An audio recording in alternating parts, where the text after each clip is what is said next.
yeah, true. Those but things. yeah, since Treasure Cruise and Dig Through Time have been banned, now Sensei's Divining Top has been added to the roster. So what is arguably the #1 villain of Legacy, aka blue-white, generally red Miracles, is no longer a deck. So yeah, Danny and I are just discussing what the implications are of that. And as soon as I say that, Mike over here has given us Caleb's Durward's almost Miracles deck list. I mean, I suppose it is Miracles. He's playing 4 cards with the Miracle mechanic. Agreed. Yeah, I guess let's dive right into this. So I guess, yeah, like you said, let's just pour one out for our fallen friend. The way the Miracles deck typically would work is, you'd have Sensei's Divining Top, and then you'd use that to sort of filter through your deck. You could, sometimes combine it with the card Counterbalance to create a soft lock where you manipulate the top 3 of your deck to stop your opponent from playing spells. But now that Sensei's Divining Top is banned, Caleb Durward is taking a different take to the deck, sort of embodying the blue-white value aspect, it looks like, with 4 copies of Snapcaster, the full 4 counterspell, which I don't think I've seen like in a really, really, really, really long time. Yeah. That is something counterspell has always been one of my pet cards of the format, so I'm happy to see it. But that is the highest I've ever gone was 3. So yeah, same here. And he does have the namesake cards with the Miracle Mechanic and Terminus and Entreat the Angels. Yeah, and outside of that, other card advantage things that I'm seeing are Jace the Mind Sculptor. He's got Brainstorm, and I mean the iconic Brainstorm. Every blue deck plays it. And then 3 copies of Ponder for more filtering, with what seems to be a lot of basics. Yeah, 5 islands, 2 planes. So almost Miracles, just. Main deck Blood Moon kind of helps with, up the basic count. The other thing I think of note is, in addition to the 4 counterspells, he's got 4 Snapcaster Mages, which I know people have done in the past, but they're even more important because the other aspect of top, which you didn't really touch on, but I'd say was almost just as important for the functionality of the older Miracles list for people who didn't know, was not only the ability to instant speed the Miracle cards, Terminus or Entreat the Angels, on the opponent's turn by tapping it to draw a card, but the ability to stagger the Terminus on top of the deck. In my 5 years of playing during our respective Miracle runs, I don't know how many times have you sat there with the Terminus as like either your top card or your second to your top card. Just nothing's going on, but I have this as insurance. I'm just going to keep it here because I don't want to draw it. That is now gone.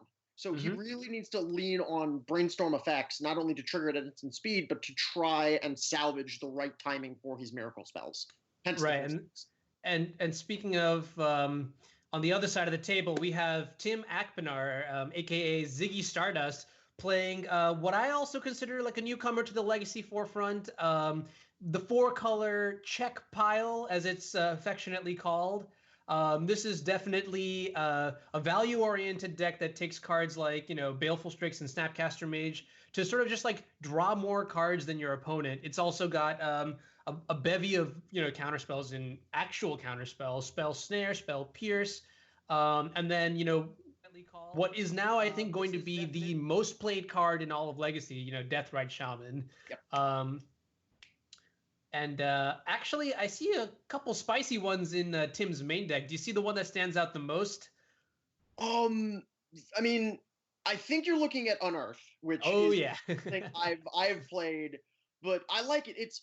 I view this deck as kind of the natural evolution of Shardless Sultai, because for a long time I believed that deck just was not good enough for modern Legacy. It did it was grindy and it had card advantage, but Shardless Agent's kind of mopey on its own. Shardless Agent into Ancestral Visions is powerful. Ancestral Visions on its own is kind of mopey. Shardless Agent on its own is kind of mopey.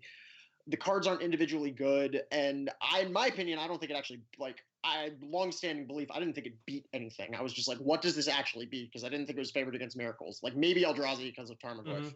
Well, so yeah, I mean, a little bigger. Definitely. Yeah, sorry. Go ahead. Yeah. We've gone a little bigger with this deck, and we've gone a lot more grindy. Call Against Command is a very inherently powerful Magic card. Baleful Snapcaster Mage, great card. Leovold is also kind of a newcomer to really push these even further to take advantage of that. Leovold is unreal. And it's just, I like the choice on his decks. I like the Singleton True Name. When I played this deck personally, my biggest issue was actually killing the opponent. Yeah. So True Name does a really good job at that. Grim Lavamancer actually does a really good job at that. Because of the shift, we can move kind of away from green now because Miracles is gone, Abrupt Decay isn't as needed. So, we can play more things like Lightning Bolt. Tim's only using one, but that's still like Snap Bolt. Snap Bolt is a way to kill people dead. That's been proven in Modern. So, all right. So we're going to dive into the match now. And it looks like, these hands are both very, very good. I imagine both players will keep their 7-card hands.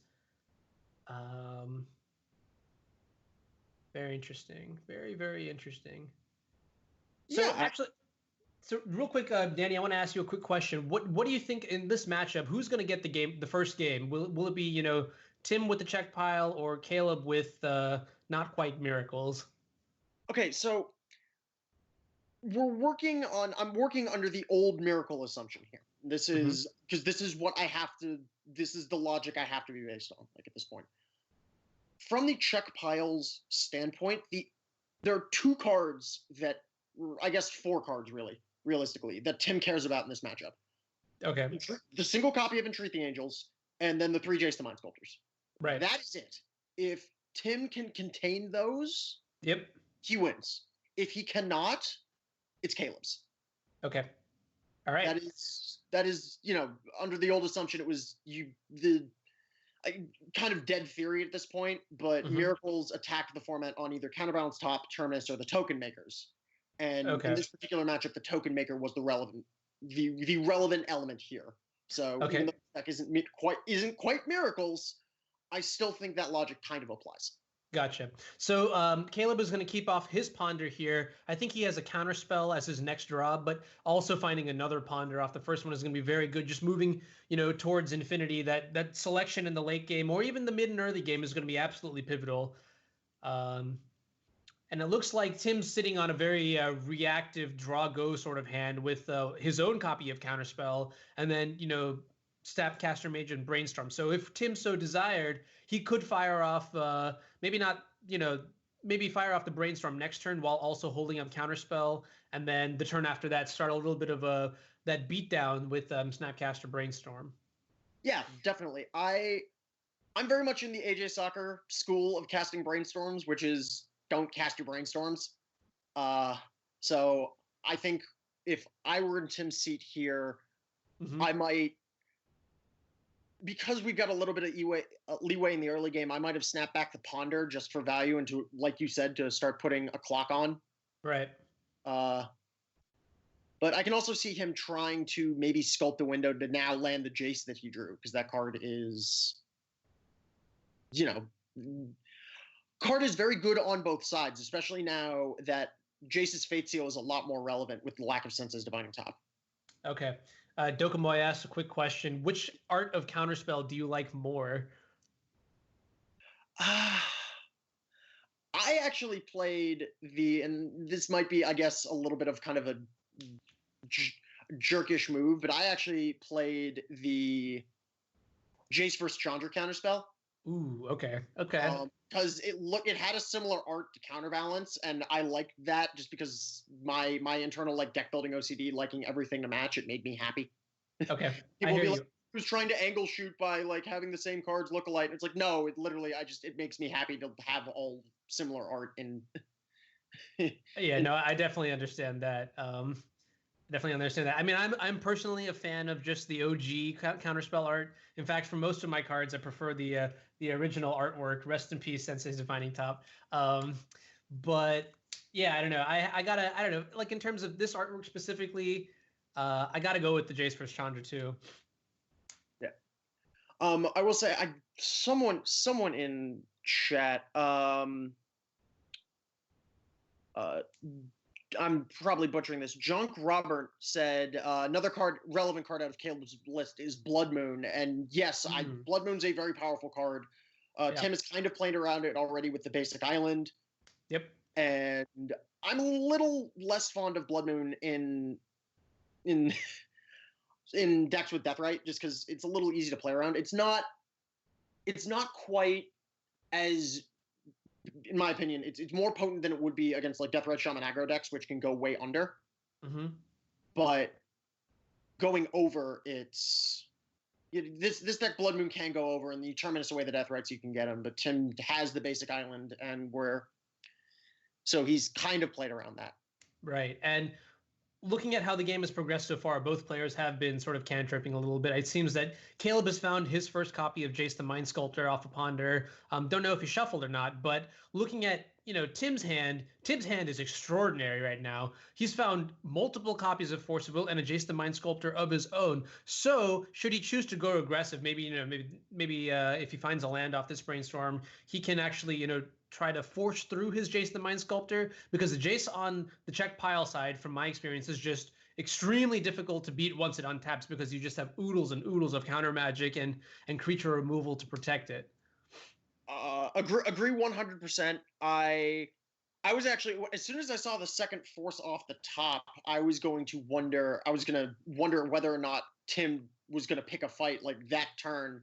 It looks like he's firing off these brainstorms on his second main phase. Interesting. May have just like F2'd through the first one. Yeah. Either that, or he's just getting into. He's got a vintage event coming up and is getting into good mana drain habits. There we go. That's what it is, Tim. We see right through you, Tim. But looks like Tim's going to pick up a copy of Wasteland. Now the question is, does he actually fire it off? And he is going to fire it off. The my opinion, the upside of not firing it off is maybe you can get to that. Wait, did he shuffle away the Jace the Mind Sculptor? He did. Looks like he did. Yes. Wow. Okay. All right. I was not I did not realize that, but I guess he's off the Jace plan, so he's on like a lower to the ground plan. But if he had kept the Wasteland, theoretically, that's one land drop closer to being able to go Jace the Mind Sculptor with Counterspell backup.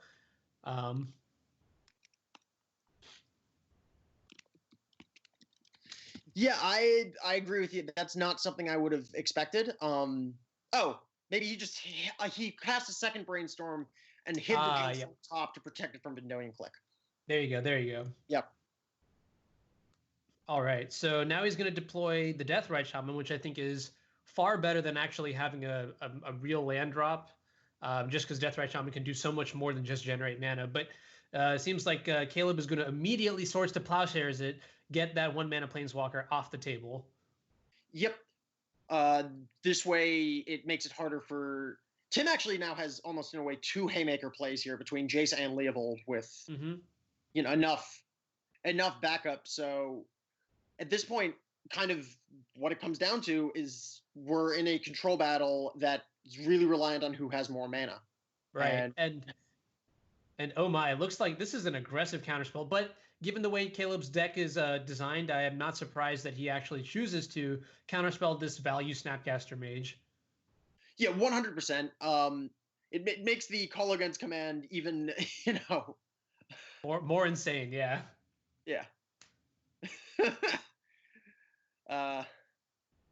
And speaking of Vendilion Click, the aforementioned card. That card is, I really like Vendilion Click. In Legacy, I think it's so good at what it does. It's got an efficient body for its power toughness ratio. It's proactive disruption that you can use at any time. And I don't know how much play Karakas will see anymore, but it's got a real nice interaction there. Looks like Tim's trying to fire off another Snapcaster Mage, but Caleb is responding with a Snapcaster of his own to try to rebuy that counter spell. Yeah, Caleb is pretty adamant about not letting Tim get any value out of these Snapcaster Mages, and I like that strategy a lot. But the downside is that once you commit, once you counterspell the first one, you're almost priced into counterspelling the rest of them. Now, let's see the way it works. No, unfortunately, Caleb's going to be 1 mana short of also holding up the Vendilion Click. So let's see how Tim decides to respond here. It looked like Tim was motioning initially towards Force of Will to leave up his actual counterspell just in case. I'm going to double, triple check, but I do not believe that Caleb is playing Daze. He is playing Spell Pierce, however. Okay. So, which another card that I absolutely love that might come back now. So yeah, a lot decides to play around Spell Pierce.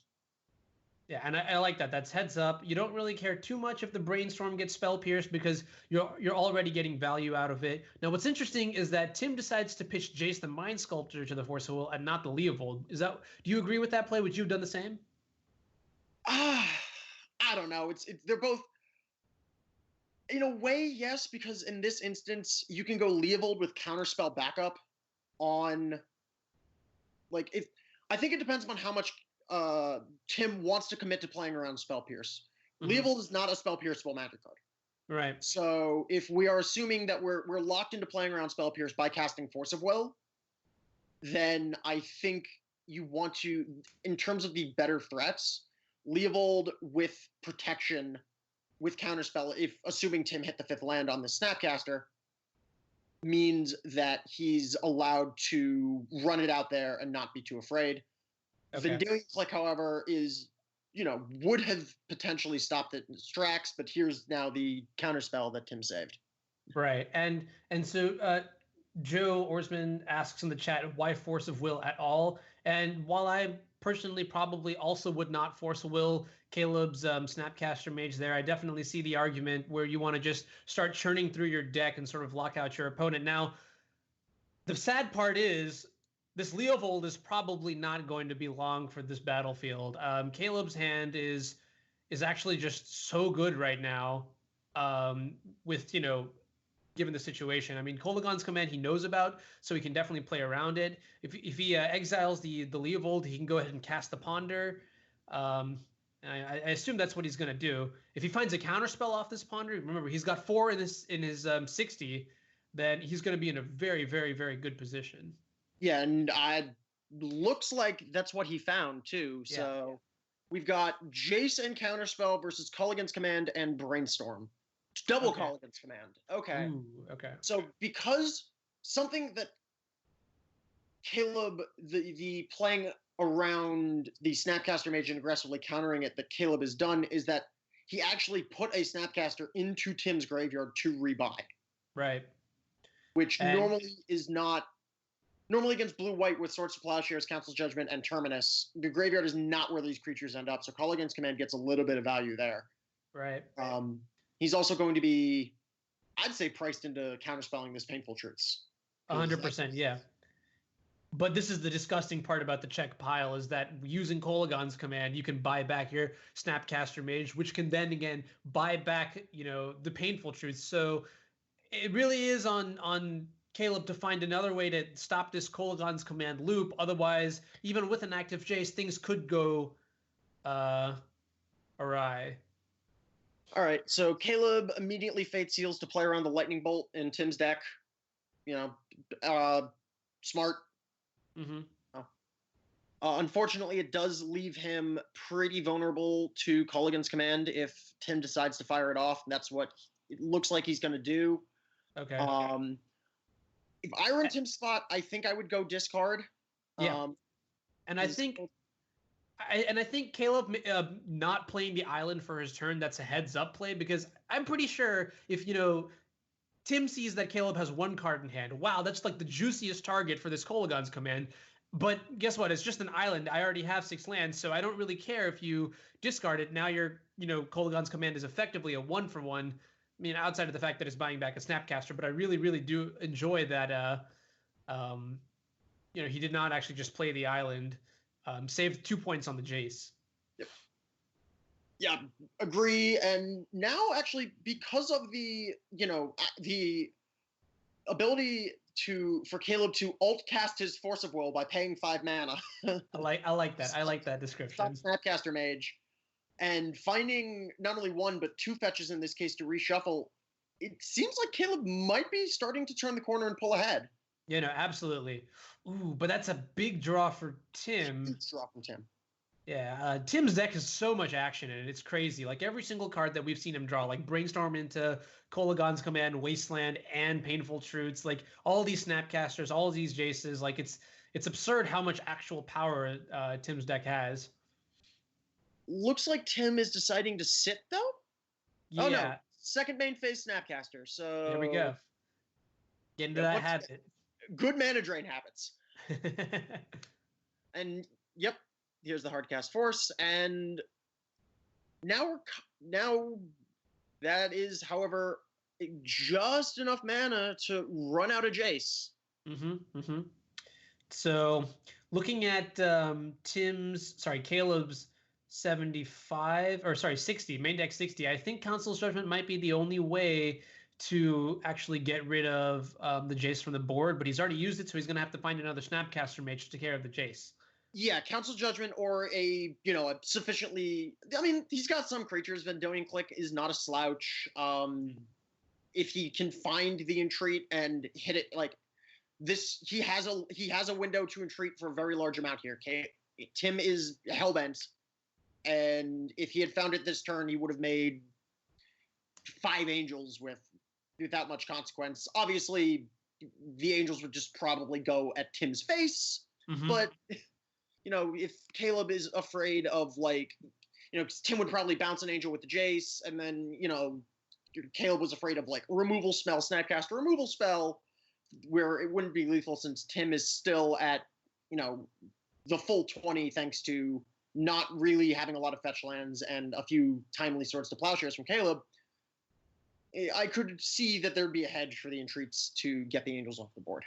Right, and now, so on Tim's last turn, he managed with his last mana to deploy a Deathrite Shaman, which is actually going to be pretty threatening because Caleb wasn't able to find one of his remaining 3 Snapcasters in the deck, so he was not able to take care of the Jace, on this turn, which means that Tim should be able to leverage this Deathrite Shaman to exile the Council's Judgment in Caleb's graveyard, thus preventing, that Jace the Mind Sculptor from actually ever leaving the table. Caveat Angels, one-shotting. Yeah. Realistically, yes. There is kind of an interesting dance that a single Deathrite and Snapcaster with instance you have to play, because if Tim goes to exile the Council's Judgment, then Caleb can snap and plow the Deathrite in response. I still think it's worth it. I think you're right that the onboard Jace with not real pressure is, enough of a payoff. Caleb looks like he's starting to scry, though. And I'd say my guess is he's scrying. It's a little hard for us to see, but with a fetch land on the table and Tim's own Jace, I have to imagine Caleb is in a pretty stacked hand with counterspells. I have to imagine Caleb's using it on himself because... Well, he does know there's a Brainstorm on top of his deck, though, right? So... Right. But Caleb doesn't know that Tim knew that there was a Brainstorm. There's a leveling thing. It's... Oh, sorry. No, I meant there was a Brainstorm on top of Caleb's deck. Okay. Yeah, that's possible either way. I mean, I can't imagine, but just based on the fact that Tim drew another Brainstorm, I'm willing to guess that Caleb targeted himself. That's fair. I also think that I really do appreciate the way that Caleb is starting to pivot his game plan, because now that the Deathrite. So what happened was as soon as he didn't find an answer to the Deathrite Shaman, so that it was able to exile the Council's Judgment. Caleb has realized that this Jace the Mind Sculptor on Tim's side of the battlefield is not going anywhere. So we need to end the game as fast as we can then, because in theory, outside of a couple miracles, Tim's deck is going to very, very quickly grind out everything that Caleb has. Yeah, and in a weird way, the check pile doesn't really have the cleanest answer to Jace, to an onboard Jace either. Deathrite Shaman beats for 1, Jace plus 2s, so that's no help. Trine Nemesis and Leovold are obviously, and in this case, Lightning Bolt are obviously haymakers, but Caleb has the ability to cast. He has 3 counterspells in his hand, between 2 copies of Counterspell and a Force of Will that he can either cast for 5 or pitch the Brainstorm if he so desires. So at this point, I think I agree with you. Heads up play by Caleb, but realizing that Jace is now the Kingmaker in this spot, and he has to try to ultimate. The thing I am curious about, though, is the other play is if Caleb is really conservative with the cards in his hand, or not conservative enough, rather, with the cards in his or oh wow, I do not have a train of thought today. If Tim is conservative with the cards in his hand for the Jace ultimate, can he actually clock Caleb fast enough with that Deathrite before he loses the game to decking? True. And this is pretty absurd. We're talking about trying to end the game as fast as possible. And I think Tim has drawn what is actually just really surprisingly really, really good right now, that one copy of Unearth, because I'm pretty sure it's going to be able to buy back one of the Snapcaster mages, right? I believe so. They might have all gotten plowed. We don't have, the graveyards aren't popped out. Popping out the graveyard. Well, it looks like he can... It's still I am not on the greatest computer in the world, but yeah, it's Unearth on Snapcaster Mage to buy back Colligan's command to potentially pick up the Leovold again. In counterspell here is good from Caleb, and it actually is arguably even better than he would think, because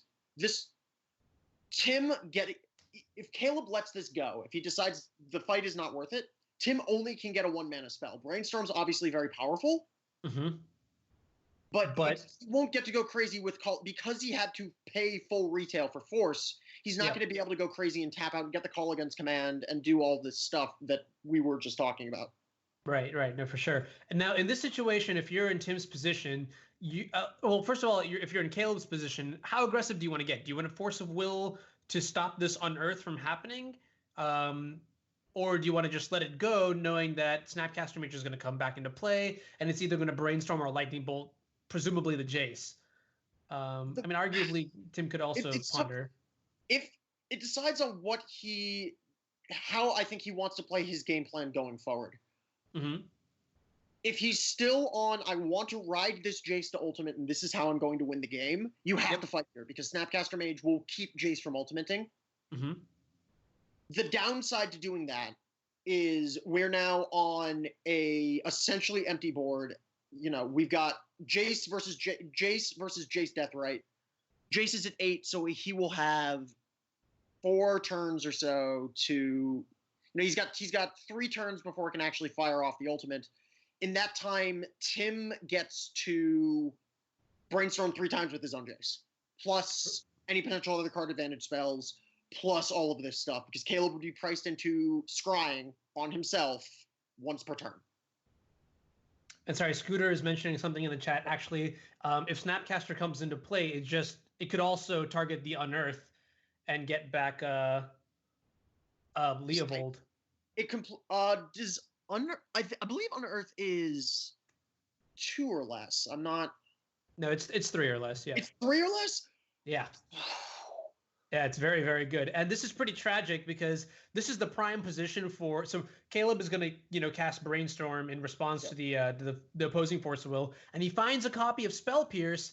It's just that he doesn't have... using all that blue mana for the counter spells and the Brainstorms, he doesn't have the blue mana to cast a Spell Piercer, which is kind of tragic.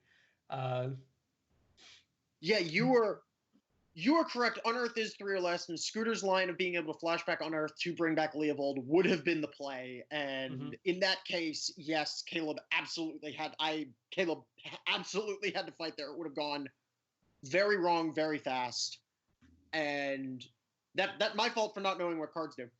And all good. In that case, I'm actually not a huge fan of that Brainstorm, because if he had whiffed, that game had really spiraled out of control. Okay. So if your opponent goes, Ancestral Visions Ancestral Recall, and you have Force Recall in your hand, you're the kind of guy who would pitch the recall? No. Okay. That's a little if my opponent went like Paradoxical Outcome, and I had Force Recall in hand, and it's like, I'm going to die if this outcome resolves, I would pitch the recall. Okay. It's hard to say, once again, because you have to value what's going on. It's like, there's the play to not lose and there's the play to win. It's like, would you still be able to win the game if you give up that ancestral ... But yeah, if you are going to lose the game, like, I think you have to and there's still a reasonable. You have a reasonable plan B. It's not you're not relying on the ancestral to win you the game. Then yeah. Now here's an interesting thing. Did Tim use the Jace last turn? I may have missed it. I don't know if he, I believe so. I believe he brainstormed with the Jace because there's abrupt decays and such. Okay. All right. I'm gonna assume that he did. Oh, he he used the Wasteland. That's what it is. Okay, so the board looks pretty much the same, but things are missing that you'd have to pay very careful attention to. But yeah, it looks like Caleb is gonna find a copy of Snapcaster Mage along with an additional Force of Will that he drew last turn. Meanwhile, as Tim continues brainstorming in this Jace off, he's gonna find a bunch of nothing. Yeah, exactly. That's pretty much what it is. The thing about these decks is that there's definitely two halves. Game one, at least, you have the half that's good in these control mirrors, and then you have the half that's good against, not control mirrors, but typically creatures, which are not really prevalent here. And Tim is starting to slowly draw into the wrong half after having grinded out using, the better half of his deck, quote unquote. The other thing that we didn't really touch on that was a big draw from Caleb is Caleb found Swords to Plowshares. So not only does that remove Tim's clock in the form of Deathrite Shaman, but it turns on the Snapcaster Mage that he found for even more counter magic. Yes. To ride this Jace even higher. I'm not gonna lie, guys. I am extremely excited that Caleb is grinding through this game. I mean, obviously it doesn't. It's like it feels like a roller coaster of emotion right now. But I'm so excited that he's actually just sticking through with it and actually holding his own. That's really, really, really, really, really good for the future of blue-white control. So Tim's going to continue brainstorming. He's going to find a copy of Spell Snare, leading on another hardcast Force of Will. Mm-hmm. So to play around the Spell Snare actually wisely, and I don't know what Tim can do to stop this. I mean, there's obviously another Snapcaster Mage for Bolt is I think what is Tim's only out here, and he's got a couple of looks. We know that we know he's got another dead card further down, and I don't think that's going to do it. And the only thing here is, does he have enough? I'd say, does he have enough cards in hand if he deploys the Deathrite right now? But Caleb has Snapcaster for the Plow, so I think this wraps this one up. Well, actually, you know what? Now this is the part of the game that I'm actually quite bad at, and that's doing the math to see with life totals and stuff like that. But in theory, with the Spell Snare to stop the Snapcaster Mage, we have Deathrite Shaman plus 4 turns? No, Caleb's going to ultimate. Tim's not going to have a hand, and then he's going to deploy the Snapcaster. Okay. Yeah, no, you're right. Yeah, it looks like the writing's on the wall on this one. Yeah, I think this one's wrapped up. I mean, Caleb could mess up. Mm-hmm. That. But yeah, there's the ultimate. There's nothing. Tim could decay or push his own Deathrite and then counter it just to showboat because we have deck lists. And it's one of these things where you don't get to decide. I get to decide, and I can that. But yeah, and then he's gonna play us. Yep, just lets it go. There's the ultimate. There's a clear hand. Sure, let's play a second Jace. Why not? Once again, we have deck lists. We can showboat. Bounce Deathrite is as good as Snapcaster. He might not have had a Plow in the graveyard, is the reason why, but okay. All right, so let's take a look at sideboarding now. We're going to start with on the left with Tim, and what cards do you think Tim should be bringing in? We already see him bringing a couple cards in.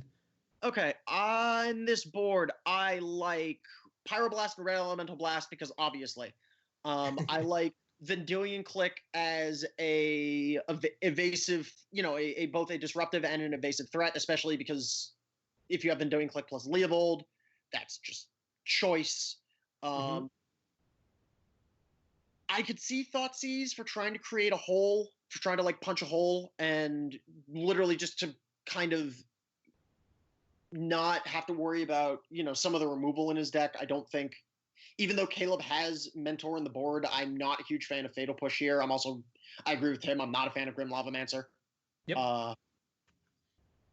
Yeah, I think the definites though are that I would put in are the two Elemental Blasts and the Vendilion Click, and then I think you can defensively add Thoughtseize, and then maybe Flusterstorm if you just really want to stop the Entreat, because once again, like I said in the analysis, the things that are going to matter are the token makers and Jaces. Right, and right. So Flusterstorm's another way to deal with the token maker if Caleb decides to get cute and tap out. Yep. Or like is doing it in the middle of like, oh, I set this up with a brainstorm, ha ha ha. But yeah, and before we look at Caleb's sideboarding right now, I just want to touch on one thing you mentioned earlier, which was how we would use Sensei's Divining Top to hide cards on the top of our deck. Well, we can't do that anymore. So suddenly Thoughtseize's stock in the format rises a lot. So I wouldn't be surprised to see. And normally I wouldn't say bring in Thoughtseize unless you're on the play and you find it early and you're aggressive with it. But now Thoughtseize actually seems like a reasonably good like late game card to play in like the sort of control mirror match. Yeah, agreed 100%. That's actually something that I think one of the things that's like it's been so ingrained in me for so long that I intuitively knew, but it wasn't at the forefront of my mind until you just said it. Yeah, and let's look at Caleb's side. Yeah, great question. So on Caleb's side, I definitely think we're going to be bringing in those copies of Pyroblast. It seems like he likes the second Blood Moon, which I have mixed feelings about because since deck lists are public. Tim is going to know, like it's not going to be a surprise that Blood Moon could be there. So you might fetch aggressively for basics to sort of mitigate the effect of Blood Moon. And one sec, let me pull up that deck list real quick. I saw he brought in Mentor, which, okay. I agree with. It's once again, token makers in my opinion are the number one thing in this matchup, especially now that Tim gets Pyroblast. As a cleaner answer to the Jace. Yeah, and I definitely think that the fact that Mentor is immune to both Red Blast and Flusterstorm and Spell Snare is just very, very, very good in this matchup. Makes it very good. Sorry. Yes, agreed. Monastery Mentor is still a very powerful card. Yeah. Oh yeah. So both players are going to start with their 7-card hands. Tim's going to lead off of a Thoughtseize, and I guess he's taking away Caleb's Counterspell. All right. Which, yeah, I mean, it was Caleb. In a way, Caleb kind of had a pretty Thoughtseize-proof hand. He had a bunch of lands, a Counterspell, a Force of Will, so essentially a second Counterspell, but like it costs you a card in this grindy matchup, and 2 Vendilion Clicks. So, right, yeah. To your point, Tim now is basic. He's set up for basics because he can cast all of his blue spells off of. Like, I think the only green spell in his deck at this point, it's either, like, maybe End Abrupt Decay and then Leovold. So, yeah. With Blood Moon giving him red off his non-basics, and then he's got, obviously, like, the double blue and Jason Counterspell he can't really do, but he's got access to Deathrite, he's got access to Thoughtseize, he's got access to Call Against Command because of the red mana off Blood Moon, so he's pretty insulated. Yeah. And looks like Tim is going to draw a Deathrite Shaman for turn, electing to cast a Deathrite Shaman instead of potentially use Kolagon's command for... Actually, there's no really good mode for Kolagon's command, so good job, Tim. You made the play that I probably would not have, and I would have lost horribly. All right. But yeah, I definitely think deploying the Deathrite is correct. Unfortunately, Caleb does have one of his 3 remaining Swords to Plowshares in his hand, so he's probably going to fire it off at the end of this turn and exile the 1-mana Elf Shaman. Elf Shaman Planeswalker. Yeah, just like hybrid monstrosity that, realistically it might not... If there was a card to ban in Legacy next, and I hate saying this, I hate the word ban and Legacy in the same sentence, but it probably would be Deathrite Shaman. Pending results. It's way too soon to say. We have no idea we don't even know what's coming out in the next few sets. We don't way too soon to say. I will say the actual biggest the 2 cards I feel the worst for with Deathrite Shaman is one is Goblin Lackey, because that thing I feel so bad. That used to be the litmus test for Legacy, and now it's gone to fringe at best. And then I feel bad for Tybalt because, like, WotC tried. It's like, oh, we're going to have to nerf this card because it's a 2-mana Planeswalker, and then they just decide to print a 1-mana. Like, which, good on them. Like, absolutely correct to, if you have a 2-mana Planeswalker, to nerf it. But Deathrite Shaman just looks at Tybalt. It's like, yeah, I've only cost 1, bro. Yeah, I mean, like, let's imagine in 2020 when everybody's playing Tybalt in their legacy decks, who would have thought? I mean, I think Jacob Wilson, Alexander Hayne already like 3-1 to daily with Tybalt in their Rug Delver list. So wow, okay, too strong. That's hilarious. Yeah. So Caleb's gonna go ahead and fire off an end of turn Vendilion Click. Let's see how Tim decides to respond. Tim has the Vendilion Click of his own, like we thought. Also has Call Against Command, take care of your Vendilion Click, make you discard a card. Seems perfectly reasonable. Yep. Force of Will back. Yeah, and I mean, like, it's not necessarily the way Tim envisioned getting value, but well, in a weird way, it's kind of the same thing. It's costing Caleb a card in his hand and a Vendilion Click. Right, right. This way, Caleb just saves on mana and board presence. Tim, however, does decide to force back, and ooh. All right, yeah, and so he's gonna take the Jace the Mind Sculptor for sure. I would not play this Blood Moon here if I were Caleb. I like having access to blue mana. No, I definitely agree with you there. Blue mana is great mana, and also the number of times where I've cast Blood Moon in a board state like this, where they have like a forest and a swamp, and then turns progress. I don't find my island, but they find their Tarmogoyfs, and I die before ever casting another spell. It can actually happen. So good on Caleb for not casting the Blood Moon, and I think this sort of illustrates the problem that I was talking about earlier with the heads up. Okay, we know Blood Moon's there, so let's just fetch for basics. Nice Blood Moon. Yeah. Joe Lissette in chat was a little surprised at the force, I think, from Caleb's side, it looked like. Mm-hmm. I don't know if I would have forced there either, but... Ooh, and that's pretty bad because Caleb seems to find himself brainstorm locked with no third land to cast any of his spells. No third land, no red land. Do you think he might fire off this Ambush Viper? I mean, he hit it on the top of his library, so maybe? Okay. Like, I don't know what... It's hard just because neither of these decks are going to... Like, Caleb can kill quickly if he finds a Miracle. If he finds Entreat or if he finds Mentor. Yep. Tim cannot kill quickly. Like, that... Caleb's at 18. He's under no pressure. Okay. Yeah, I know. I think I'd hold it. It's part of the reason, actually, for the same logic, why I personally would have held that Brainstorm, because he was under no pressure. But once again, that's my inner AJ Soccer coming out of don't cast this card ever. For sure. If I end the game with like 3 Brainstorms in my hand, I feel like I did something right. And assuming I won. If I lost, I look at the 3 Brainstorms in my hand and I go, why didn't I cast these? Yeah. But it seems like Tim is going to be drawing a handful of counterspells here. He's already found the actual counterspell and a copy of Force of Will. Caleb didn't find Volcanic Island. Okay, right. So then the first copy of Pyroblast is definitely going to be online, and it seems like Caleb's going to fire off a Snapcaster Mage now to flash back a Brainstorm. Right. But I would be very surprised if I see Tim let this resolve. Yeah. But then Caleb gets to fight back because he found his red mana, which, yes, it kind of what we were, alluding to earlier in the last game, even though much more true in this case. It has turned Snapcaster into an Ambush Viper because Caleb does not have mana to actually flash back the Brainstorm. However, if he wants to, he just picked up his 4th land, and we know that the coast is clear to land this Jace. I don't know if Caleb knows for it, though. No, Caleb, he doesn't know, but he's going for it. All right, and I like this play. I think in this situation where you're both on low resources, the fact that a counterspell was used and not a Pyroblast sort of at least maybe eliminates Pyroblast from the equation. I'm not sure if it's just, maybe you just like jam it anyways. The crazy part is that this Jace the Mind Sculptor, even if Tim had a Pyroblast, I don't even think he uses it. Well, he probably uses it to stop Caleb from getting an extra card. But this Engineered Explosives is going to take care of Jace the Mind Sculptor, which blows my mind that a deck could actually just do that. Yep.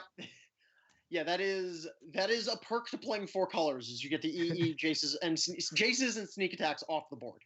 Yeah, the first time I played against 4-color Czech was at the hands of Kevin King in like game 2. He like I resolved Jace and then he goes draw explosives on 4 and I was like, wait a second, what? it was great. It was great. Yeah, and because Caleb decided to Fate Seal to play around a potential bolt, he was able to put Spell Pierce on the bottom of his own library, which is good. Tim has a lot of mana, but not a lot of value.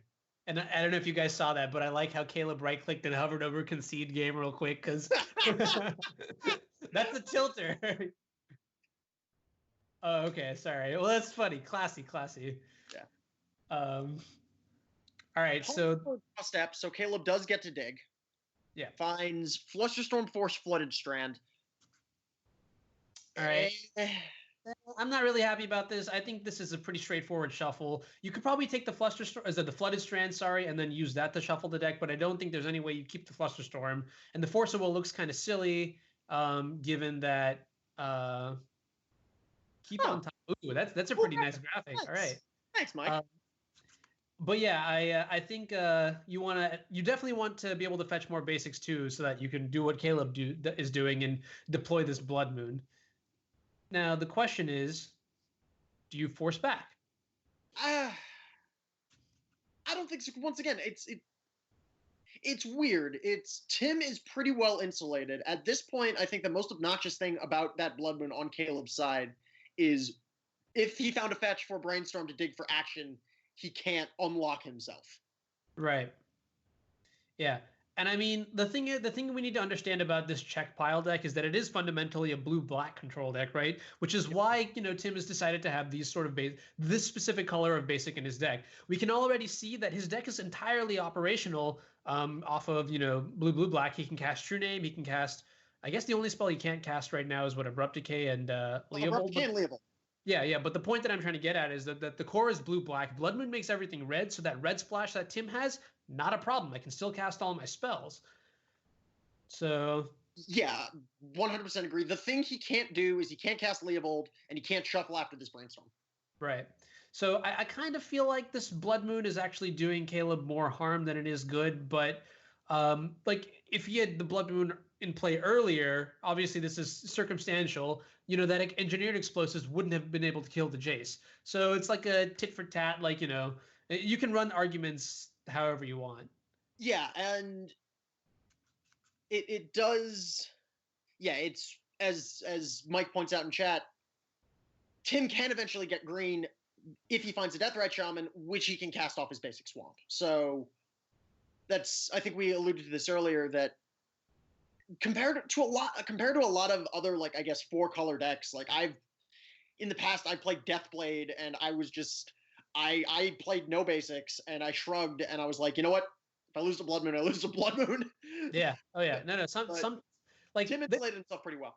Yeah, and I think this is one thing about Legacy that I actually just enjoy in theory now. Now with Sensei Divining Top gone, Miracles is not like the oppressive, the very clear tier 1 deck. Now it feels like we're more into a rock paper scissors kind of thing where every deck is good against something, but also has its own flaw here or there. Yep, agreed. Completely agree. And yeah, and Tim can even, at this point, he can not only hardcast his Force of Will, but he can leave up Pyroblast if he so desires. It looks like instead what he's going to do is trade Pyroblast for Snap. He's going to let the swords resolve and then Pyroblast the Snapcaster to leave them at basically parity. We know Tim is, I think even on board, you could argue Tim might be a little better off because he has 2 cards in hand versus 1. We know for sure Tim is better off because he has actual cards versus a non-basic mountain. And Brainstorm, despite the fact that he would still be locked, I think puts Tim even further ahead. Yeah, I mean, at the worst case scenario, Tim draws Jace the Mind Sculptor and is able to fight through the Blood Moon using Force of Will to pitch the Spell Pierce or the Brainstorm. And wow, look at that. Speak of the devil. Yeah. That's pretty crazy, actually. Yeah. And this actually, Tim knows he's safe. he's safe to force here because of the fact that Caleb is locked out under his own Blood Moon to, well, not safe to force, he can Pyroblast. But Caleb has already used 2 Pyroblasts and out of a potential 3. Yeah, I mean, plus the upside of getting Jason to play by, force of willing back is just so absurdly high. I think at this point, Tim is going to, yeah, exactly. Tim should just start face sealing. Caleb looking at concede game again.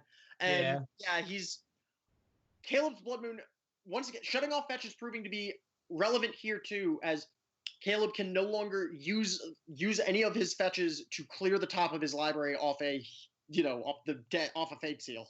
Exactly. Yep.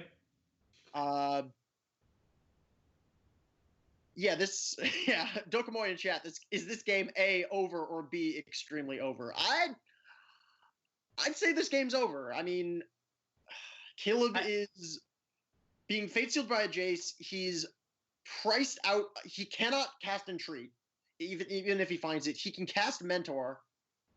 Mm-hmm. If this is because I've definitely, and I say, like, when I say something like that, obviously,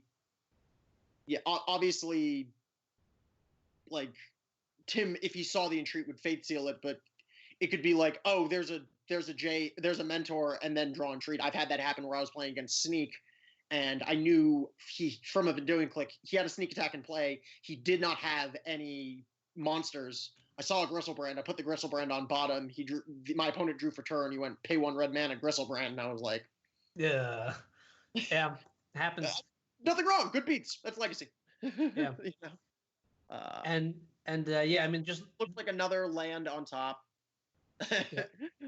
Insult to injury is that now this Blood Moon looks comically hilarious because Tim has his own Deathrite Shaman. Now he has access to all colors. All spells in his deck are castable. Meanwhile, Jace the Mind Sculptor at 11. Now, that being said, if there's like Snapcaster on top, Caleb can maybe get lucky and fight out of this, like you mentioned earlier. But the percentage chance is slim. We're playing with chess clocks. Caleb is extraordinarily fast and good at what he does. There's no reason for him not to play it out, I'd say. Yeah. Mm-hmm. At least until the ultimate happens. As game 1, there actually was no penalty on Tim's side other than chess clocks for letting Caleb see his deck because deck lists are public. Game 2, it actually shows how these players sideboarded. So even though the full 75 is available, the information of, what did my opponent bring in against me is not available. So it actually is correct to concede in this spot, and that's what Caleb does. Okay. Yeah, and I 100% agree with that. So this is one heck of a match. It's pretty long. Let's look at that. We're going into sideboarding. We immediately see Caleb he takes those 2 Blood Moons and he puts them back in the sideboard. He's just like, in comes the Entreat. Yeah, in comes the Entreat. He's taking out copies of Spell Pierce, which I like. And I'm not sure if there's anything else that we could actually bring in. In theory, like, is it Static Caster, Answers? Fluster Storm. I pretend I didn't say is it Static Caster, by the way. What do you think about Rest in Peace here? Okay, so I understand so we got to look at it first. What is Rest in Peace good at? Well, first of all, it's good at completely shutting off Snapcaster Mage, which I think is probably the most important card, maybe next to Jace the Mind Sculptor in Tim's deck. And then it also has the utility of shutting down Deathrite Shaman. The problem is it's a symmetrical effect, and it also shuts down your own Snapcaster Mages. So that's why I'm a little skeptical in bringing it in. I mean, Deathrite Shaman by itself, exactly. I think it's Deathrite, Snapcaster, and technically Call Against Command versus your Snapcaster. Yep. And I actually legitimately don't know. I legitimately don't know the answer to this question. That's why I posed it, because it's for sure. Snapcaster is very, very good on both sides of the table. Right. And I think just looking at the sideboard, one last thing to note is that Caleb is not going to bring in. Is that an extra copy of Engineered Explosives? I can't tell if it's exclusive. It looks like to the sideboard. No. He does not have a copy of Engineered Explosives in his sideboard. He just has the one in his main deck. Okay, so he's moved that to the sideboard then. He has decided to move that to the sideboard, and also along with the Terminus, and I think he's leaning on his Blasts and the other 2 Terminus as an out to potential True Name and Leovold and other such nonsense. One thing to note that I don't think I realized, Tim actually sided out his lightning bolt. Ooh, okay. I like that. I like that actually. I think in my opinion, the utility of lightning bolt in a deck like 4-color check is that you get to attack planeswalkers. I think that's actually very, very important. If there's like a Liliana that's ticking up, or even a Jace that's been brainstorming forever at 3 loyalty, point and click, it's gone. Now that you have like Pyroblast and Red Blast, which in my opinion is just a strict upgrade for whatever purposes and intents you're worried about. You're not so worried. You don't care too much about a Jace that's going completely rampant because you can destroy it with a Pyroblast. I agree. I think the one caveat is, once again, this is Tim being able to take advantage of Moto and a chess clock. I think if this was real life in a 50-minute time round, the ability to go upstairs, Snapcaster upstairs, has enough value that I think if I was personally playing check pile, I'd probably play more than one bolt. So what I'd say is I'd leave in a bolt, but in this case, I'd leave in the bolt. Yeah. Once again, we're living in a world of chess clocks, so that there's a little bit of a different dynamic at play. I agree. So here's the interesting thing. So, Caleb's going to keep a 7. Tim mulligans to 6. Tim mulliganed an awful 7 down to 6. Yeah, it was like Unearth and 6 lands. But this 6 is much better, featuring both Deathrite Shaman and Thoughtseize. And I like that he's leading with the Deathrite Shaman instead of the Thoughtseize, because just the mana advantage you get from Deathrite Shaman, it's just incredible. I mean, he even has a Polluted Delta and a Scalding Tarn to feed into the Deathrite Shaman. So I definitely like, he has 2 options now. He can actually decide to Thoughtseize, or he can go with Leovold. And it seems like he's highlighted the Thoughtseize and he's casting that too. So I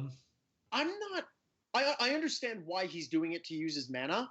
I think I might have waited a turn. I think I might personally would have waited until I could jam Thoughtseize and Leovold on the same turn, because if the goal is to protect the Leovold from counter magic, Caleb, could have drawn a Pyroblast or something off the top here.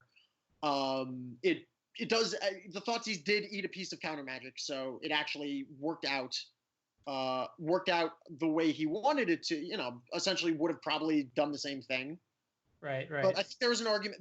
I think there is an argument in that spot for waiting.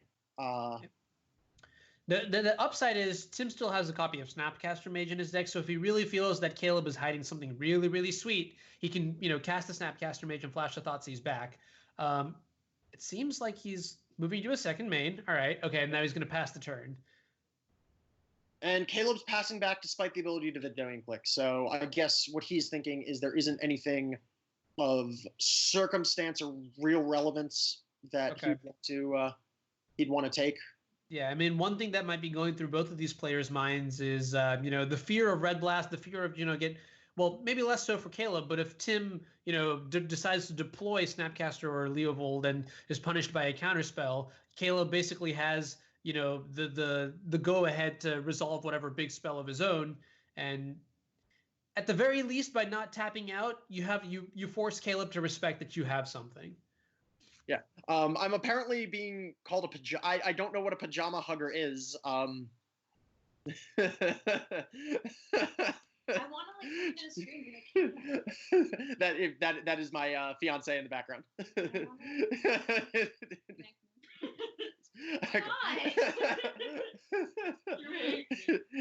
No, I don't. I love you. Anyway, back to the match. You'll get more comments if I show up. Love you too. So looks like there's a Snapcaster Mage on the stack for Tim. It's gonna target Thoughtseize. Okay. Seems pretty good. I mean, at the bare minimum, we have Spell Snare to stop a counter spell. So I think I like Tim at least pushing here. Tim is going to shortly find out that Caleb doesn't actually have the specific spells that he might be worried about. Okay, so Vendilion Click. Yep.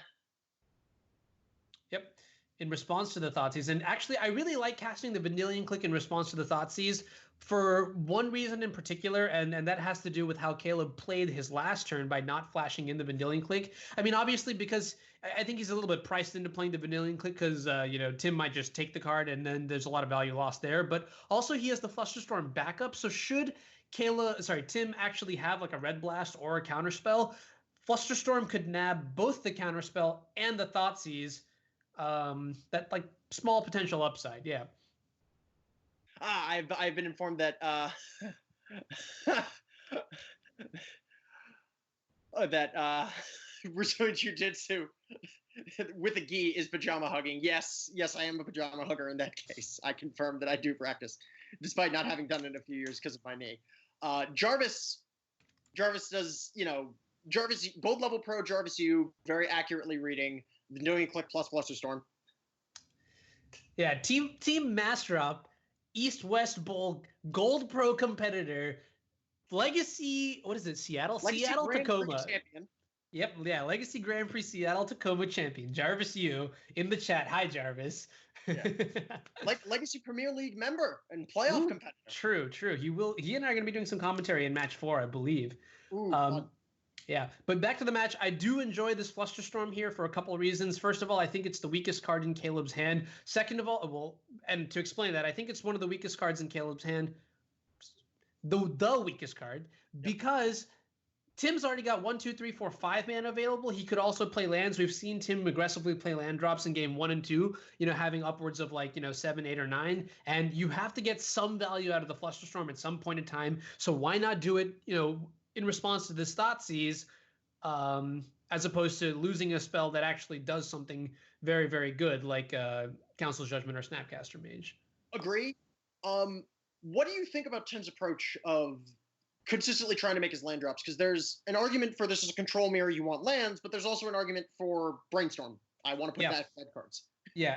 One thing I've learned from playing the control mirror match a lot is that you do want lands, but only up to a certain threshold, and that threshold is determined by the way you specifically designed your deck and the game plan you want in that control mirror match. So, for example, if my game plan is to end of turn pressure my opponent's mana by casting a Vendilion Click and then untapping with Jace and counter magic, well, we can do some basic math here. Let's say I want to have 2 counters. That's about 6 or so lands that I would need, maybe 5 if I have a Force of Will. So after the 5th land, it's like all the other lands, I need to be careful because they could instead be like Pyroblasts or Counterspells or Snapcaster Mages. And so if I commit them to the board, immediately then that's the point where I lose the option for it to be something better. So I think, to answer the original question, I think I like that Tim is deploying lands, and in this situation, I think it's okay to play some more. But once we get to the threshold of about 8 or 9 lands, unless there's like a Blood Moon in play and you have no outs to it, I would start saving them. Yeah. Yeah. Speaking of Brainstorm in this case, what happened while we were discussing that little line of play was Caleb fired off a Council's Judgment, Tim fired off a Brainstorm, trying to dig for an answer, chose to put something and a swamp on top, redrew the swamp, and Council's Judgment resolved and took out the Snapcaster Mage. And now we are once again battling over what looks like a Vendilion Click on Caleb's draw step. Okay, and this is quite scary. Tim is going to brainstorm again, it seems, to find an answer to get this Vendilion Click to stick. But even if he doesn't find one, Tim's hand is as the kids say, it's petroleum. He's got Jace and Snapcaster Mage with a Painful Truth right underneath. So Tim's going to be drawing some cards, pretty soon, I feel. Yeah, Tim is definitely going to be drawing cards. Jace is a little worse in this spot than I think it would be normally because of the additional pressure that Vendilion Click provides. Okay. Looks like the way Tim stacked it was to put the basic on top in case of, I suppose, another Vendilion Click, or because he wanted the mana for Snapcaster Mage, which he's firing off. Okay. Yeah, so this line of play seems good too. Play your land drop, you have 6 mana, and then you can Snapcaster Brainstorm, draw the Painful Truths, and then cast it. Yep. Or, since you found Counterspell, maybe just hold that up instead, which I imagine that actually works very well because next turn you can play Jace with Counterspell backup. Yeah, Painful Truths is getting a little sketched, though, I will say, because he's at 11 looking on 8. Mm-hmm. So obviously 3 cards is a lot. There's a very real chance he will find an answer and with protection in those 3 cards, but this is getting a little dicey. Caleb actually, Vendilion Click proving to be a pretty efficient clock, and Tim's, I wouldn't say in dire need of an answer, but it's getting close. And it's with the Snapcaster Mages in Caleb's hand to potentially just be Ambush Vipers on Tim's Snapcaster Mages. I don't know if this is a race he can win. It's definitely not a race I think he can afford to speed up by casting a Painful Truth right now. Yeah, no, that Painful Truth is starting to look a lot worse. And I mean, even if so the question is how. Okay, so no, yeah, Tim is. Well, we're firing off a Jace. Caleb's graveyard at this point is Force of Will, Council's Judgment, and Flusterstorm. One mana spell that my screen's a little too small because I have to have a bunch of windows up on. I'm a plebeian with only one monitor on my laptop. I can ship you one of mine. I've got like 5 in my room right now. Cool. So I have to have a bunch of different windows up. Yeah, but there is a copy of. Looks like Jace is going to resolve and immediately Fate Seal Caleb to try to keep the Vendilion Click at bay. What Tim does not know is that Caleb has enough mana to deploy the 2 Snapcaster Mages in his hand and tick down the Jace. And kill the Jace on the spot. Yeah, and I mean, so let's see. So Caleb flashes in Snapcaster Mage, maybe with the plan of attacking Ziggy and killing him. If Tim does counterspell back, then Caleb goes all in on the plan and Snapcaster Flusterstorm to protect the first one. And then now suddenly the game is looking very dicey, very close. Can Tim survive this onslaught of blue flash creatures? Certainly, yep, there's the counterspell. Here's the second Snapcaster. I will say, for what it's worth, this game 3 in particular is playing out a lot differently than I thought it would. In this case, it is, I think, it's the flash creatures doing, part of the reason why I preferred Legend of Miracles was the flash creatures doing what they do and actually having a surprisingly quick clock and creating this tension in Tim to side out.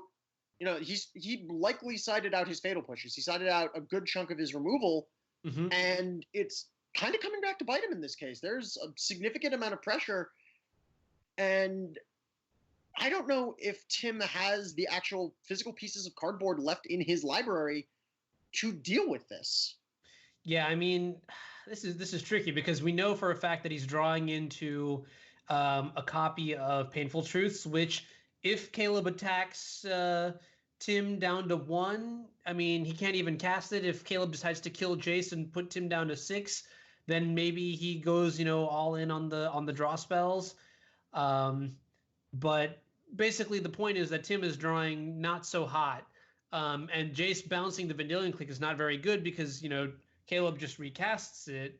In fact, Jace the Mind Sculptor is not an answer in any situation because all these creatures can just be recast immediately. So it almost feels like Jace is. Oh, well, it looks. Well, it's an interesting decision. It actually is an interesting decision for Caleb because Tim, even though Tim wouldn't have been able to answer the Vendilion Click nor be able to cast that Painful Truth down to 1. What Caleb doesn't know is did Tim have an answer that he has been floating all of this time with Jace? If he did, the Snapcaster Mages block the 2 Snapcaster Mages on the ground, then Vendilion Click gets answered in the air, and then he's left. Then the board is Caleb with nothing to Tim's Jace. Okay, and this is a much more conservative line of, in this case, we now take the conservative line of I'm getting this Jace off the board, and I'm still having, a reasonable amount of pressure in the air. Something, reasonable in this case because of the Painful Truths that he almost priced into play is now lethal. Yeah, and looking at so Tim has actually gotten brilliantly rewarded for playing all of his land drops because now he's going to still have. Is he still going to have mana to cast? So he can deploy the Jace here off the Tropical and the Underground Seas, Brainstorm, and still find that two of outer here, which is the Pyroblast, right? Yeah, the various elemental blasts in his list. And if he doesn't find it, I mean, the match is over. And has he played a land yet? Has he made a land drop this turn? I don't pay attention to these things as much as I should, but if he hasn't, Baleful Strix isn't out. If he has, which I believe he did, okay, I think this is the game and the match. Yep, yeah. That's it. Yeah, that's the match. So after a full 75 minutes of brutal battle, Caleb Durward is going to take this match against Tim Akpinar 2-1. Congrats. So just post-game thoughts. That was very, very interesting. I actually didn't expect... See, like, Caleb's deck is Blue-Eye Red Miracles, but we didn't actually see a single miracle get cast this entire cast. He won off the back of this heavy controlling Snapcaster Jace, and then game 3, he took advantage of the pressure provided by his by the flash creatures in the deck. The miracles, I think maybe we'll see them play out later today, but in terms of the death of Tundra might have been over exaggerated. Yeah, perhaps. So I think either A, we may have, is there like a, Mike, you could correct me if I'm wrong on this, is there like a giveaway or something, or is that for later? And then B, we've got more matches coming up. I'm sure we will be taking a short break here or there. Yeah, but I don't know. Until we figure that out, I guess we can keep talking. Let's shift gears from this match and maybe visit some preliminary thoughts on where Legacy is now. So before we even begin, let me throw out some statistics at you. Looking at the 5-0s on Magic Online, or maybe whatever the source of data that we have is right now. Bob was telling me that Storm is roughly 30% of the 5-0 metagame. Deathrite Shaman is roughly 40% of the metagame, and then the rest is just like 30% of whatever Chalice decks or that XYZ there might be. How do you feel about that? What do you think? Is this what it's going to look like for the rest of Legacy as we know it? No, I don't think so. I think part of it, I think, is there are a couple of key components on Magic Online that aren't going to actually reflect the real world. Okay. Mainly the fact that Rishad Import is the most expensive card on Moto. And one of the decks that gained tremendously in this ban of Sensei's Divining Top is lands. Okay. So there is a natural check to some of these Deathrite decks, especially if they're like Deathrite Delver decks, that exists in paper. Not that lands is cheap in paper because of Tabernacle, but like there's a cost barrier in both ends. But if we're actually talking about finishes and results, like there are people out there with lands who have invested into lands. There might be someone looking in this chat who can speak on this more than I can. Maybe. Speaking of lands, Jarvis was actually telling me this funny story. He was at, I think it may have been Seattle itself or Columbus or whatever, and he was playing against Reed just like during the buy rounds or whatever, and Reed was on Elves. So actually, yeah, this was probably Seattle then. So Reed was on Elves, and Jarvis is playing. He wastelands Reed's Gaia's Cradle so that he can crop rotate for Tabernacle. And on Reed's upkeep, John Finkel walks by and sees Tabernacle just destroy Reed's board, and is like, "Wow, that is incredible! Why isn't everybody playing this card?" And then Jarvis is like, "There's a reason this card is $1,000," and it's incredible. Yeah, well worth the price. Yeah. Yeah. But I think Storm is going to be kind of the default, I'll quote Ari Lax here. I think Storm as the nonsense check of the format is kind of initially going to assume the role of nonsense checker. Because all these people are going to show up with oh, I'm going to show up with Elves, or oh, I'm going to show up with Maverick, or oh, I'm going to show up with Zoo, and it's like Dark Ritual, you're dead. Yeah. This is the channeling more less colorful version of Cedric Phillips. Dark Ritual is legal. So I definitely agree with you there. I think the three, or my picks for the three best decks, just for the preliminary period, they obviously have to be existing decks, because I don't think there's substantial time to say that a brewed deck is going to be good. But in no particular order, I think Storm is going to be very good. I think Elves is going to be very good. And my last pick is going to be Grixis Delver. Is there anything you think I might be missing? Once again, lands. But the weird thing about Storm is, you might disagree with me on this. I am of the belief that Storm versus Miracles was like 52-48 Miracles, and I say that because of bias. I could be wrong. It could have been like it might have been an actual 50-50 matchup. Like I think it was a very, very close matchup, heavily dependent on player skill. Right. Yeah. It was super close.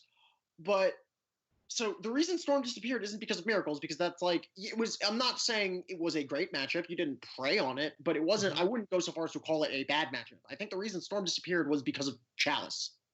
Okay, yeah. I think Eldrazi is actually what made Storm so. I don't know.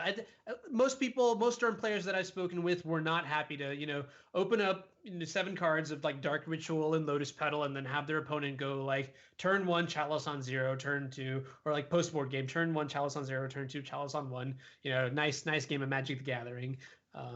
Yeah, Joe in chat is saying he doesn't agree, and I imagine that he felt Storm was favored, or not Storm was favored. That Miracles was very favored. Okay. But, I don't know. I've tested against a bunch of people. Better with the Legends build than you were with the Pick build. Vengeful Land in response to Infernal Tutor is a great feeling. Cool. So. Okay. Cool. Yeah, so it's going to be interesting to see. I think Chalice might get a little better, but we're being told that next round is about to start. So I suppose if you want to listen to us vamp about theory, we can do that later. But right now, more Legacy. Yeah. Sorry. Real quick, we're going to take a 5-minute break as we set up for the next round, though. So don't leave. Actually, if you want, I'll let you go get, a bottle of water, some candy. Come back in a few minutes. In the meantime, we're going to have some kick-ass music. So see you guys in a few.